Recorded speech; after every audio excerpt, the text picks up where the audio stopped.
Remue ménage. Remue ménage.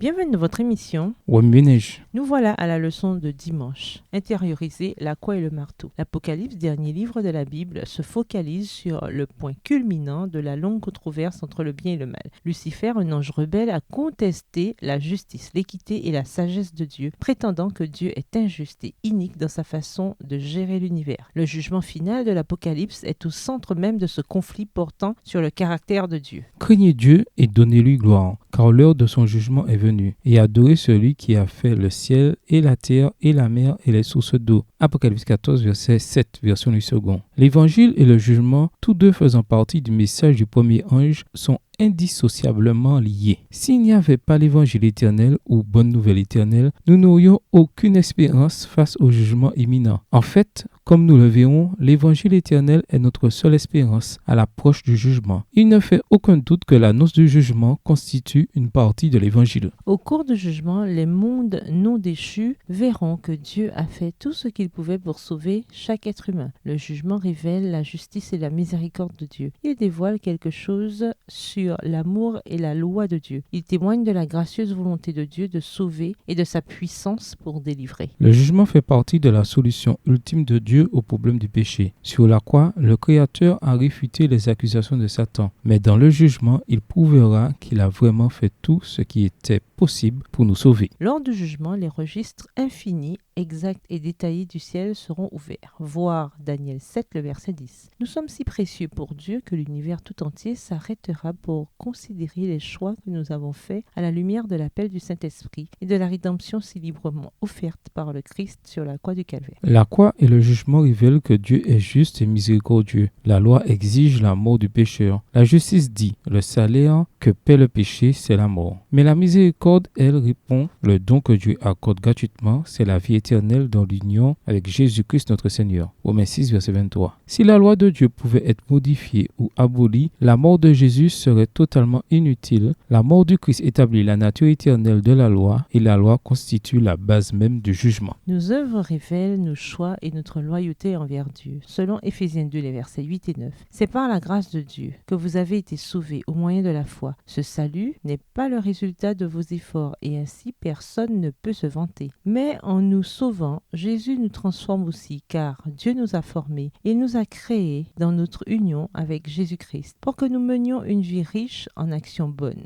Au verset 10. Nos bonnes œuvres, même lorsqu'elles sont rendues possibles par le Saint-Esprit, ne nous sauvent pas. En revanche, elles témoignent de l'authenticité de notre foi. Le jugement final de Dieu élimine toute prétention, toute hypocrisie, toute fausseté et pénètre jusqu'au plus profond de notre être. Remue-ménage, revenez à votre texte écrit et étudiez le passage. Encerclez les mots ou expressions ou idées répétées. Soulignez les mots ou expressions qui sont importants et qui signifient quelque chose pour vous. Reliez par une flèche les mots ou expressions aux autres mots ou expressions associés au connexe. Quels éclairages particuliers vos notes semblent-elles indiquer dans l'ensemble? Mémorisez votre verset préféré tiré de Daniel 7. Écrivez-le plusieurs fois pour vous le rappeler plus facilement. En quoi voyez-vous le caractère indissociable de l'évangile et du jugement? Quelle expérience pour vous-même pouvez-vous tirer du lien entre l'évangile et le jugement? Au revoir. Et à demain si Dieu veut.